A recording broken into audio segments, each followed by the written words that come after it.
Sit down, stay a while. While you're here, I'll tell you the story of a friend of mine. As I tell you this tale, I'm inclined to reserve all judgments about all characters in this tale, and I advise you to do the same.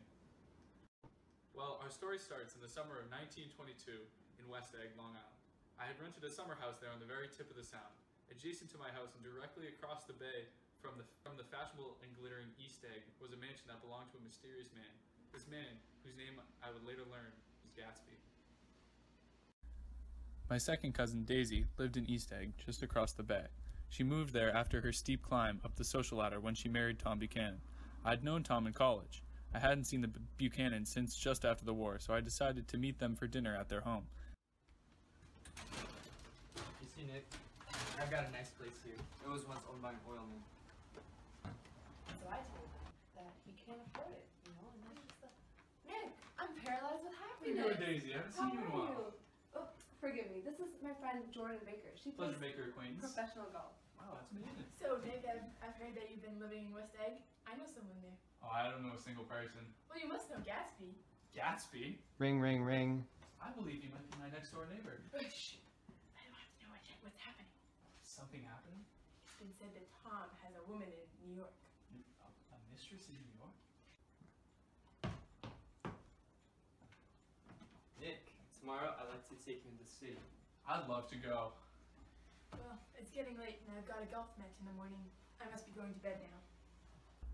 I kept hearing more and more about Gatsby as the days went by on Long Island. Upon mentioning I lived in West Egg, everyone wanted to know if I had made acquaintance with the Mr. Gatsby.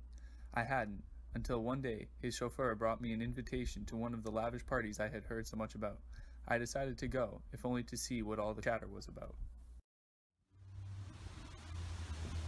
Your face looks familiar. Were you in the 3rd Division during the war? Indeed I was. Ah, I knew I recognized your face somewhere. Say, you don't happen to know the host, do you? I live right over there, and a man called Gatsby sent over his butler with an invitation. I'm Gatsby. I'll beg your pardon. I'm sorry, I thought you knew.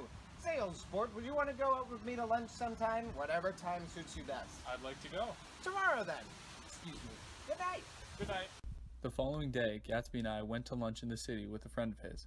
After lunch, I ran into Jordan Baker at the Plaza Hotel, who told me that Gatsby and Daisy were lovers about 5 years prior. She said that Daisy only married Tom because Gatsby went off to fight in the Great War. I couldn't believe what I was hearing. A miraculous coincidence. They used to be lovers, and now they live right across the bay from each other.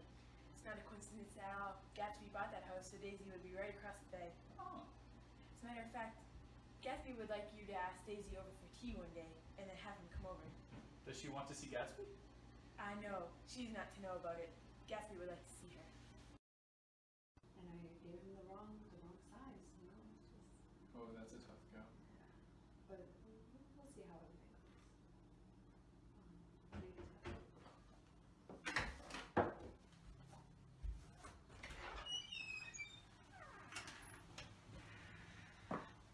We've met before.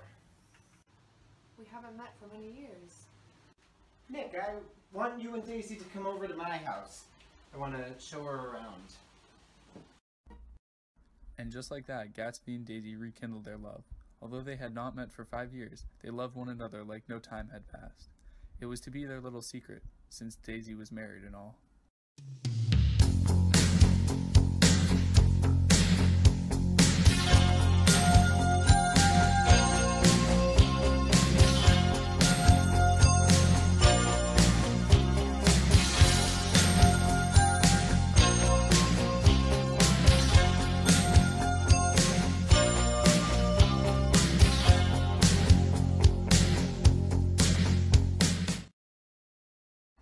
What are we to do with ourselves this afternoon?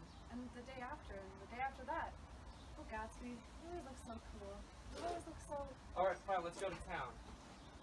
Shall we take my car? Alright, let me take your car for a spin, you can take my coupe. You go with Nick and Jordan. We'll follow you in the coupe. It was only a matter of time before Tom and Gatsby butted heads. The tension between them was rising like the heat in a New York summer. Did you see what happened back there? What do you mean, Tom? I've done some investigation on this Gatsby character. Oxford in my butt, more like Oxford, New Mexico or something. Well, then why did you invite him? It was Daisy that invited him. They knew each other from a while ago. Pull over for some gas. I don't want to be stuck in this heat. so hot in here. Open another window. Stop complaining. You're only making it worse. I'll leave her alone, old sport. Coming to town was your idea. Where did you pick up that expression, old sport? Don't attack him, Tom. Just one more question. What kind of a role are you trying to make in my house anyhow? Have some self-control. Self-control? I suppose. The latest thing is to sit back and let Mr. Nobody from Nowhere make love to your wife. Well, if that's the idea, you can count me out. I know I'm not very popular. I don't give big parties. I suppose you got to make your house into pigsty in order to have friends in the modern world. Boy, do I have a surprise for you, old sport. Why don't we all just go home? It's getting a little too hot. No, I want to hear this. Your wife doesn't love you. She never loved you. She loves me. I can't speak about what happened 5 years ago because I didn't know Daisy then. But Daisy loved me when she married me, and she loves me now. You're revolting. Just tell him the truth, that you never loved him, and it's all wiped away forever. You never loved him. I never loved him. What happened next in the saga of Daisy and Gatsby? Oh well, I wouldn't want to keep you. You were just stopping by for a visit after all. We'll save the ending for another day. What do you say, old sport? Same time next week?